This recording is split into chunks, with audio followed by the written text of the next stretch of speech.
welcome to episode 10 of Retrieving Reason podcast. I'm Kelly Fitzsimmons Burton. Last week, we didn't publish an episode because I'm working very hard to get all of my in-person philosophy classes transitioned to a video format for online instruction since we made this move this semester. So the podcast had to wait a week. But we're back now, and in episode 9, we discussed reason and its use, the critical use of reason, the test for meaning. Today we're going to cover reason and its use, the interpretive use of reason. Again, there is a descriptive and a normative aspect to this way of reasoning. Descriptively, we as human beings do interpret. We do a lot of interpretation. Normatively, we ought to interpret correctly. We ought to interpret well. And this is something we can always work on doing better. So we should work on being better interpreters. But what is the interpretive use of reason? Reason is used to interpret one's experiences in light of one's basic beliefs. So notice we have interpretation of experience in light of our basic beliefs. Interpretation is how we give meaning to our experiences, and no experience is meaningful without interpretation. Experience comes to us in many kinds, such as what appears to us through our senses. We'll call this external experience.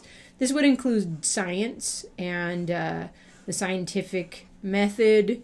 We have data, raw data that we take in, and we have to interpret that data. And sometimes we interpret it and call it facts. And then there are differences in interpretation in the scientific community. So we need to recognize that scientific interpretations also have assumptions. They're not neutral when it comes to basic beliefs. We also have intuition, feelings, emotions, sometimes mystical claims to experience. These we'll call internal experience. Intuition, that gut feeling that you have. All kinds of feelings. We have many feelings. Some are biologically caused. Some are caused by our thoughts. So we have to interpret our feelings and give meaning to them. And then we have narratives that come to us. Narratives are all around us in many forms. For example, literary narratives, historical, scriptural, worldviews. And what the media is constantly telling us. There's a narrative and we have to interpret it. So all experiences have to be interpreted. And we interpret our experience by reason. And this is including logical inferences. So we have assumptions and we interpret it by logical inference. And we do it in light of our basic beliefs first. Do we interpret our experiences in light of the assumption, the basic belief, all is eternal? And this would include material monism, all that exists is matter, and matter is eternal. Or spiritual monism, which says all that exists is spirit, and spirit is eternal. Or dualism, which says all that exists is matter and spirit, but they've always been, and those are the positions under all is eternal. Or the contradiction, only some is eternal. Some things are eternal and some things are temporal, like in theism. Are we conscious of our basic beliefs? And are we conscious of our basic beliefs about what is eternal, which will give rise to our beliefs about human nature, which will give rise to beliefs about what is good and what is evil for human beings. And these are our basic beliefs. Metaphysics and ethics. Are we consistent in our interpretation? Because there may be an admixture of beliefs in us. For example, let's say you're raised in the West. You probably have an admixture of material monism or naturalism, which is a dominant view in our culture, and theism, which was once the dominant view in our culture. So we could have mixtures of assumptions, and we need to become conscious of that and consistent in knowing our basic assumptions and acting on it. So here's the normative aspect. We ought to become more conscious and consistent in our basic beliefs and in our interpretation of experience in light of those basic beliefs. And if we did this, would our interpretations be more accurate and more meaningful? I think they would. So remember, reason is the test for meaning. Okay, reason is used to interpret our experience in light of our basic beliefs, and this assumes that basic belief is prior to experience and the interpretation of our experiences. So basic belief comes first, experience and interpretation of experience comes secondarily. The implication is that experience does not deliver knowledge.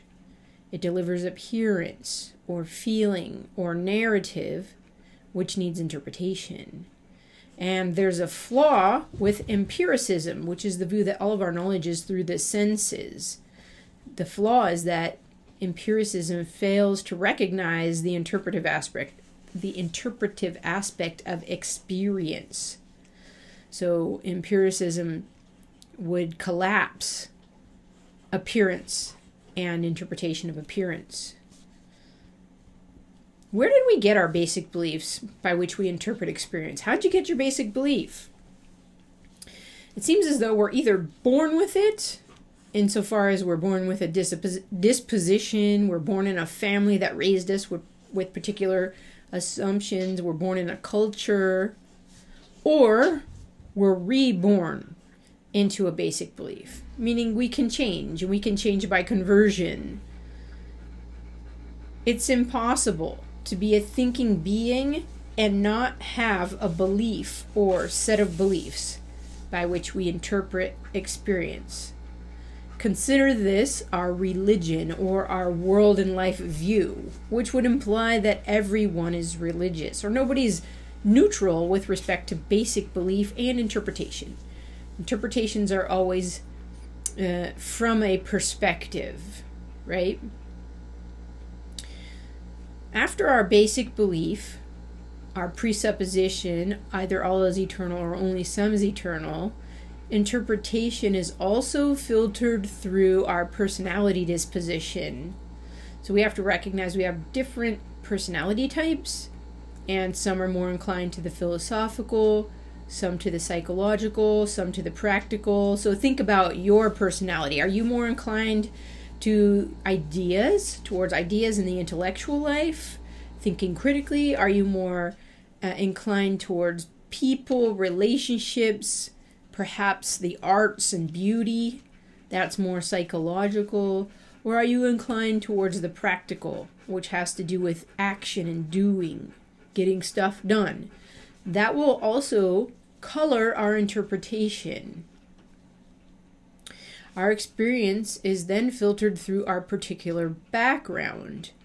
And this includes things like our gender, our ethnicity and race, our culture, our socioeconomic background, where we live in the world, geography, education levels, family dynamics, and generation. All of the differences that we carry with us become aspects of our interpretation of experience. And then there's another level of interpretation, and that's experience and interpretation of experience is filtered through our differing moods. Our moods vary, we change, and so our interpretation may depend on our mood at the time. We might be seeking the good at one moment and not seeking the good at the next moment. We can maybe have a better interpretation when we're in the mood to think critically, right? So our presupposition, our personality, our background, our mood are all filters by which we interpret experience. Now there's another level. Interpretation is also context dependent. So we need to think about the relevant context for interpreting what appears to us, or how we feel, or a narrative that is presented to us. A story, history, or an account in the media. what are the relevant contexts that we're hearing these things in? So thinking contextually will help us to avoid the errors of literalism, which is taking words as having one meaning and one meaning only, and allegoricalism, which often involves reading into an interpretation something metaphorical or irrelevant to the immediate context. So it's reading in from outside the context.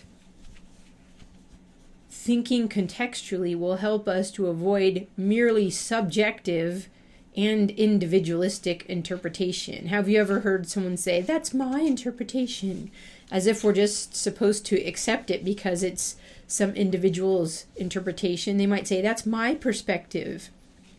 That's true, and some trends in academia lead us to believe that all is interpretation or all is perspective.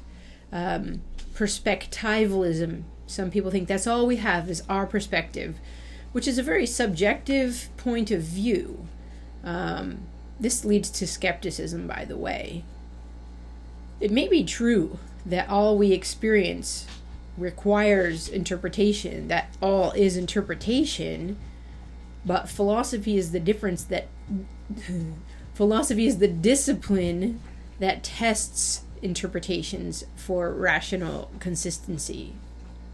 On the level of basic beliefs, some views are rationally incoherent, and so interpretations from those assumptions will also be incoherent. We're not obligated to affirm every interpretation as equally coherent. Some interpretations of reality are more rational than others. Some interpretations of experiences are more rational than others. And I'm okay with saying that. Sometimes in academia we hear the claim, it's all relative, meaning there's no objectively knowable interpretation. Or we're stuck in our own interpretation. We can't ever get outside the interpretive framework. The interpretive use of reason allows for us both to affirm that all is relative, but then we can say relative to what? What does it mean to say it's all relative? In terms of all relative in terms of interpretation, it's that all interpretation is relative to our basic beliefs. So yeah, all is relative to our basic beliefs, and basic beliefs can be tested for meaning. So let's reason together, my friends. We can test things for rational coherence. Not all interpretations are equally meaningful, and we can learn to become comfortable saying so. The more we begin to see and understand basic assumptions and where they violate the laws of thought. If something violates the laws of thought, it can't be meaningful.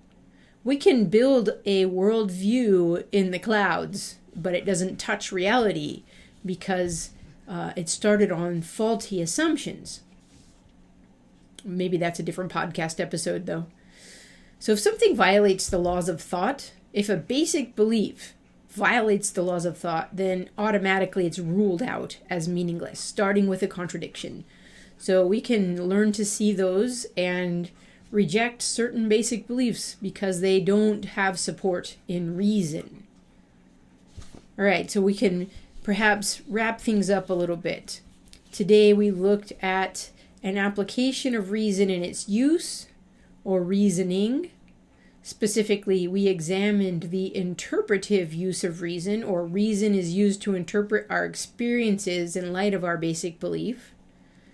We added levels of interpretive framework that included our personality, background, mood, and levels of context. So interpretation has layers, and we need to learn to see those layers and levels and see that interpretation is a complex process that takes practice. And we should practice interpreting, and we should share interpretations with one another and subject our interpretations to critical analysis through conversation. One of the ways I show my students the relevance of the interpretive use of reason is by referring to our world and life view as a house. And I tell them at the bottom is the ground. upon which we build. And the ground is your epistemology, what we've been talking about in this podcast, your epistemology, or how you answer the question, how do we know? I'm proposing we know through reason. Then we have on that ground our foundation, and these are our basic beliefs about metaphysics. It has to do with how we answer the question, what is real, what is eternal? And if that foundation is solid, you have reasons for believing X is eternal, then the house that you build will be a solid, beautiful house. But we all build the house, and the house is our ethics, or what we think is the good life. It includes our values and our attitudes and how we live our life. And we are in that house looking outside. And these are our interpretive frameworks, our epistemology, our metaphysics, our ethics. This is our world and life view. We interpret all of our experiences in light of this quote-unquote house. And we can't get out of the house. But we do have the capacity to critically examine our own assumptions. So remember, reason is the test for meaning. We can say, I answered these questions about how I know what is real and what is the good life, but do I have arguments for them? And I can compare how I answered those questions to how others historically have answered those questions, and I could look for the best answer. But that house is our interpretive framework, and everyone has a house. Scientists have the house. Atheists have the house. Religious, quote-unquote, people have the house. Everybody does. We are more or less conscious of that house. So next time, I want to talk about the constructive use of reason, which will get us into how we construct that quote-unquote house. Reason is the tool that we use to construct a coherent world and life view. And that's what we want to talk about next time. After that, we will complete the discussion of reason in its use, and we'll move on to reason in us and looking at how reason is an aspect of human nature. So I want to thank you for joining me today and for being patient with my getting this one up. I have to tell you, there's been some technology problems too, but I hope this one turned out well. Thank you for joining me, and I hope that you will like, subscribe, and share.